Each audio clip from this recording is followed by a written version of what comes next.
Over the years, our kids have had a lot of illnesses. 6 kids means a lot of childhood sniffles and coughs. And when our kids weren't feeling well, it affected our entire home. Luckily, some clever guys in Brisbane have come up with the perfect solution: Rehydrate. Rehydrate are delicious drinks that rehydrate up to 3 times faster than water alone, packed with essential electrolytes. Rehydrate is one of the few rehydration products that is safe for all ages. Stock up at Coles and be prepared whenever illness strikes.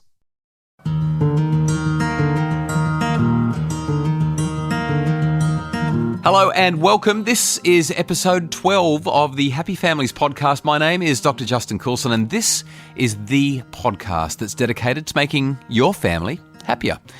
I speak to people pretty much every day who are struggling with their family relationships. There's parents who are just so tired of their children's challenging behaviour. Then there's children who are, well, they're stressed, I think. They're trying to keep up with the sometimes over-the-top demands of their parents. Sometimes parents just want their kids to be perfect, nothing less, nothing more, just perfect will be fine. And sometimes parents just load their kids up with a bit more than is healthy. And so children struggle, and frankly, a lot of the families that I deal with are in genuine, real trouble. So today we're going to talk about 5 ways that we can know that a family relationship, or any relationship for that matter, is in trouble. That's coming up real soon. Plus, how do we cope with angry children? I'm going to share some ideas about that with you in 3-minute therapy. And in the final segment of the podcast, I'm going to start sharing the stuff that's really exciting me in my personal learning journey. There's an old saying that leaders are readers, and I want to share with you the stuff that I'm learning about, because when I'm learning something new, it helps me to be better and it inspires me, and hopefully in your leadership roles, in your family, and for some of you perhaps in your workplace, some of the things that I share will hopefully be helpful. So today I'll be sharing some ideas about what life is really all about. So that's all coming up, but next, 5 ways to know that your relationship is in trouble and what you can do about it. Your conference starts in 5 minutes. People are inside, taking their chairs. I wonder what's going to happen next. Perhaps you're worried about the guest speakers. What will they say? Will it be appropriate, relevant, and up to date? Will it be evidence-based? Is it going to be stimulating? You want people to come to you at the end of the day and say, "Wow, thanks for organising today. I took so much away from the conference." Dr. Justin Coulson can help. He speaks to school kids, teachers, parents, and professionals about families and happiness. Because we all want happier families, happier classrooms, and happier workplaces. So, what's your next conference about? To learn more about getting a speaker who will help your audience learn, laugh, and leave with practical tools that will empower them to be happier, more productive, and better parents, teachers, people. And if you'd like the credit for having chosen that speaker, visit happyfamilies.com.au for more information about booking Dr. Justin Coulson as a speaker at your next conference. Well, no parent wakes up in the morning asking, what can I do today to make my child's life hell? I mean, some days we wonder whether or not our children have woken up asking themselves how they can make our life hell. But we don't want to make life horrible. We want our families to be happy. Sometimes, though, we do wonder, do my children exist for any reason other than to make my life uncomfortable? In my first book, What Your Child Needs From You, and also in my latest book, 21 Days to a Happier Family, I describe how parenting and family life, if we let it, can become the greatest character education process that we'll ever experience. And it all comes down to one really simple question. Am I seeing my child as a person? Or am I seeing my child as a problem? So here are 5 signs that we've stopped seeing our children as people and started seeing them as problems. The first one is that we become endlessly critical.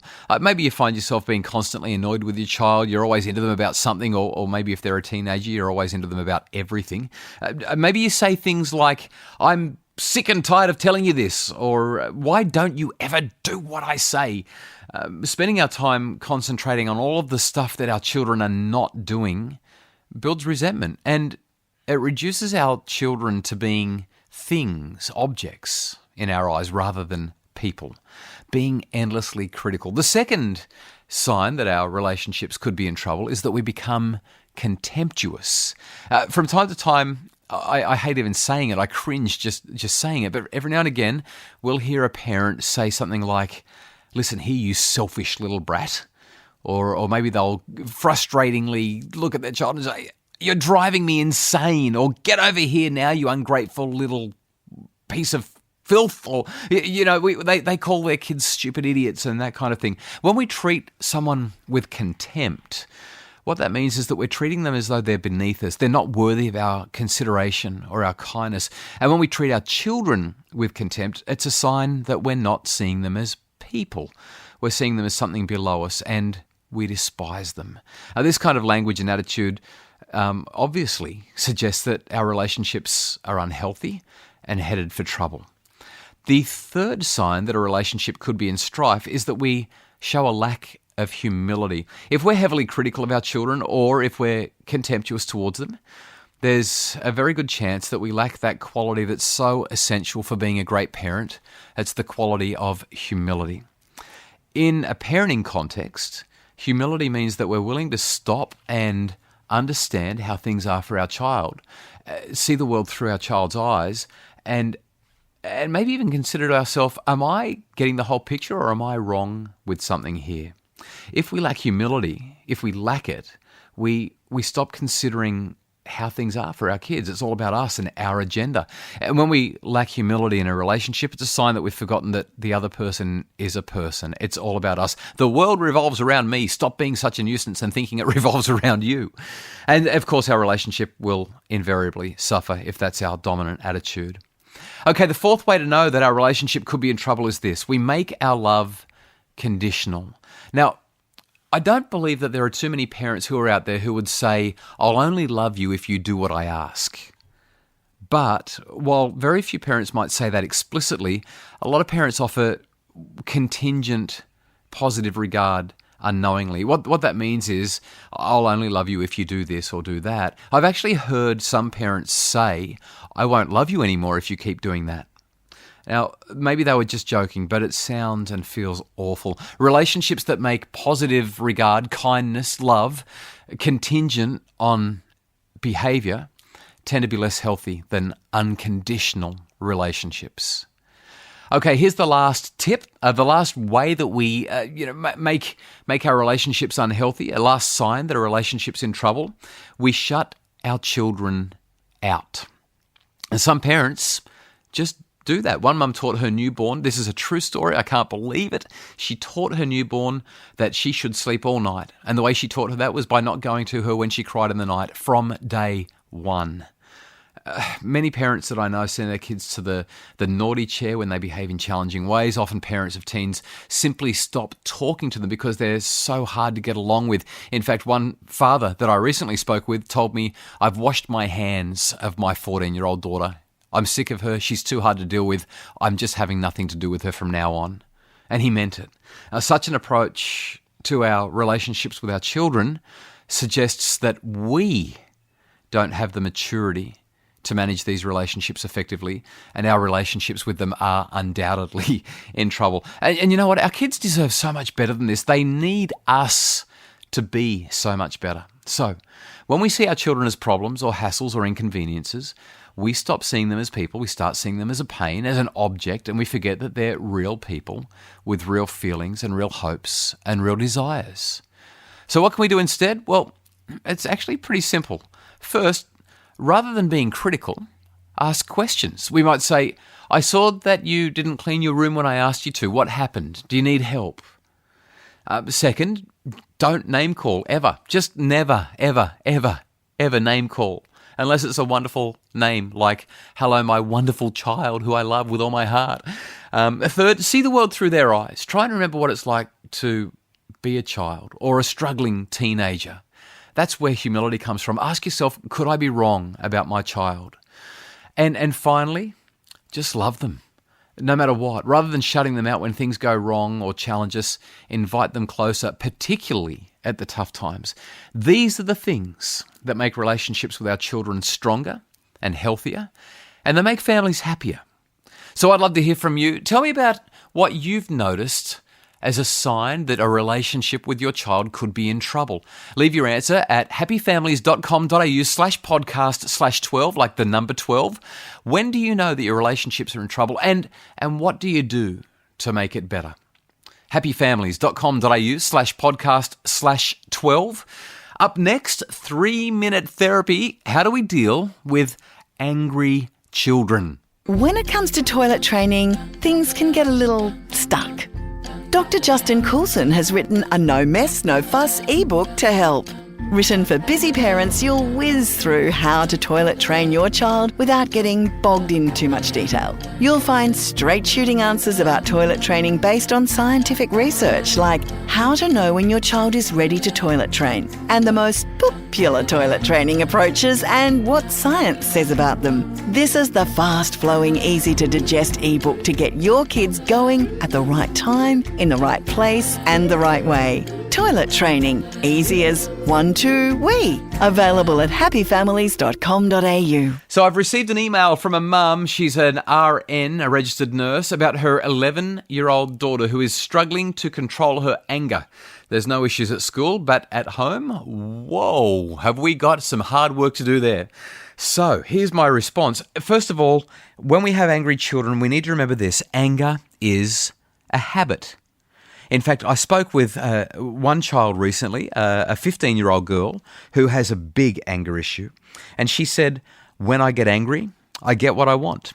She's learned that when she gets mad, she gets the results she wants. So she just does it more and more, and it's become her go-to response to any challenging situation. I think that's what might be happening with this 11-year-old girl in this particular request for help. And more often than not, the person who has the highest energy in an interaction wins, whatever they're contesting. You've got the highest energy, you win. So if I'm 11 and I don't want to do the dishes, I just get angry. And next thing you know, there's this big conflict that breaks out that I win because I keep getting angrier and I get out of the dishes. Even if I get sent to my room, that's fine. That's a win because I don't have to do the dishes in my bedroom. Ralph Waldo Emerson, American 1800s philosopher, essayist, and general smart guy, said, quote, "We all boil at different levels." And I think that for this 11-year-old, maybe for one of your children, there's a low boiling point relative to what we might think that it should be. And perhaps that boiling point only gets reached in certain environments, like at home. Now, there's probably a whole lot of reasons for this, and they include things like the genetic inheritance of anger. That's probably a small component. I think a much bigger and more important component is what we do as parents. What's she seen? Mum, dad, friends, uncles, aunties, nanas, pops, what do they do? And the way that she's been responded to as well for previous outbursts. Have you ever noticed that when our children get angry and upset, we often look at them and say, "Would you calm down right now? Stop being so angry." And we do exactly what we've told them not to do. But also, sometimes they might be struggling to control their anger because they're hungry or tired or stressed. So unfortunately, even if we're not aware of it, we usually fight fire with fire, and that's unhelpful and unhealthy. We turn into pufferfish parents, I should say, and we blow ourselves up as big as we can to eliminate the threat that our child has become. This is not going to be helpful. It's only going to make more conflict in the home, and it's going to make our children feel more justified in being angry and hating everyone. So we need better solutions. Here's a couple of suggestions to help this mum and to help you if you're dealing with angry kids. Number one, talk about it. But remember, timing is everything. Don't try and discuss your child's outbursts in the middle of an outburst. That's not going to get you a good result. If your child flares up and you say, "See, this is what I'm talking about. You're doing the angry thing right now," they're not going to look at you and smile and say, "Good point. Thanks for helping me with that. We should talk this through." What they're going to do is get madder, and you're going to be accused of not understanding or judging or being so unfair. So instead, wait until things have been calm for a while. Go for a walk together, have a chat, and maybe say something like, "Hey, you know that outburst before? What was that about? How can we do something so this stuff doesn't keep happening? How does it make everyone feel?" Okay, the next thing to do is to understand. We want to know where this is coming from. Our children behave in crazy ways because they have unmet needs. It's pretty much that simple. If a child is being angry out of all proportion, if they're hurting others, we might want to set them straight. But it just doesn't work. I often hear some parenting experts say things like, parents, you've just got to get a spine. You've got to take back authority. Well, you do, but not in a way that creates power struggles and more contempt and critical speaking and horribleness. What we need to do instead is we need to have an understanding approach. A nurturing, understanding approach allows our children to feel like we get it. We can stop the emotional flood of anger, and rather than telling them to calm down, we can just understand. Say, hey, I can see that this is an opportunity for us to be close. Where's this coming from? Are you hungry, angry, lonely, tired, stressed, or sick? Is it a problem somewhere in your life? And then we give that emotion a name. We actually say, I see, you're feeling like this. It's amazing how, if it can be named, it can be tamed.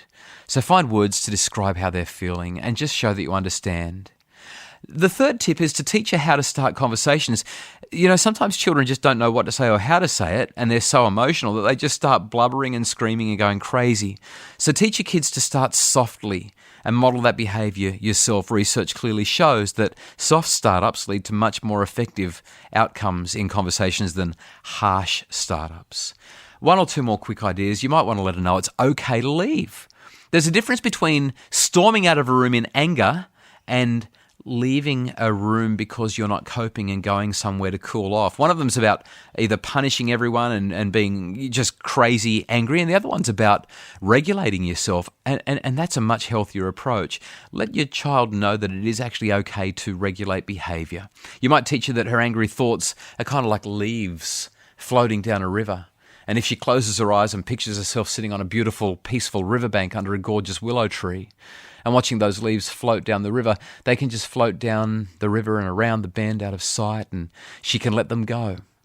And the last point that I'll make is this. Can't means don't want to. I was raised by a mum who responded to every one of my whining, I can't do it, mum, statements with can't means don't want to. Now, this is a little bit of tough love, and it may not have specific science behind it, but what it does is it lets your child know that she can control her anger if she wants to. So when you say, it's time to calm down now, and she says, I can't, you can say, well, can't means don't want to.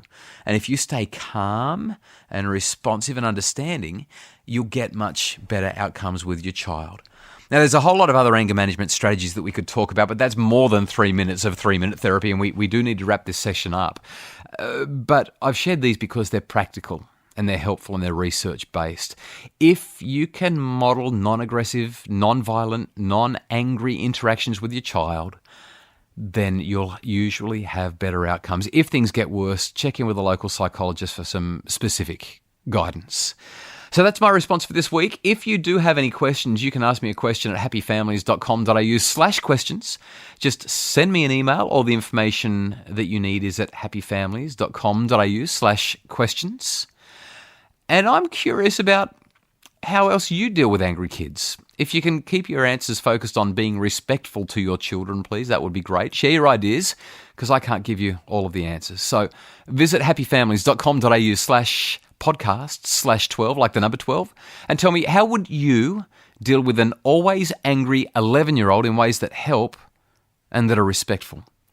happyfamilies.com.au/podcast/12, and I'll be back in a sec with a glimpse into what I've learned this week to help me to be a better parent and a better person. Are you pulling your hair out because your child won't listen? Do you find yourself shouting at the children because you just don't know what else to do?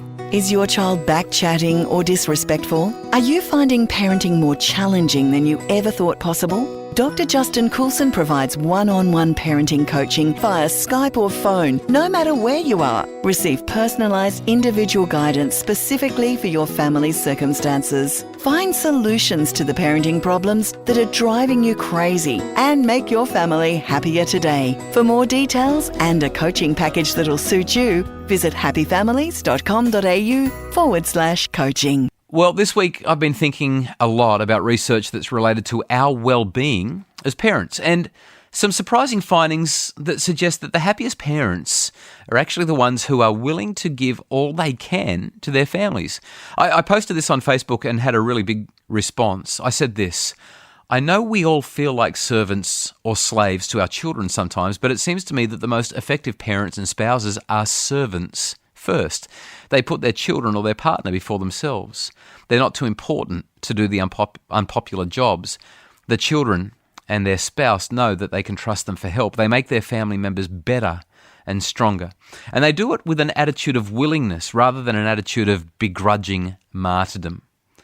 So that's what's been on my mind, and I think that it can help us to be better parents and better people. Can you imagine what would happen if we approached all of our relationships like that? If we give what we give willingly with no expectation of anyone giving anything back? And then if we get nothing back, it doesn't matter because we gave it willingly. And if we do, well, that's a bonus. And it certainly pans out that way in the research. What do you think? Love to know your thoughts. Let me know at happyfamilies.com.au/podcast/12.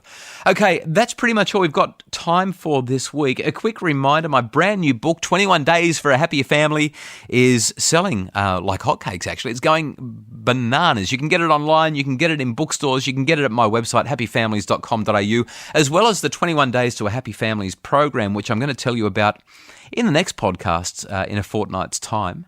In the meantime, though, visit the website and thank you for listening to the podcast.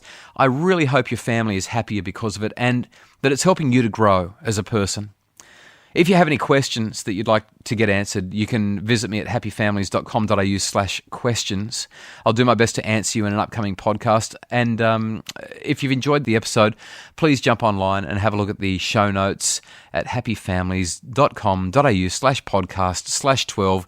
You can share it via Twitter and Facebook. And I'd be absolutely thrilled if you would rate the podcast on iTunes, because it's those ratings that determine how likely it is that people are going to discover the podcast. And because I want it to be the best parenting podcast in the world, I really need your ratings. So please rate the podcast. The ratings will increase the visibility of the podcast and help other people to find it so that they can have happier families as well.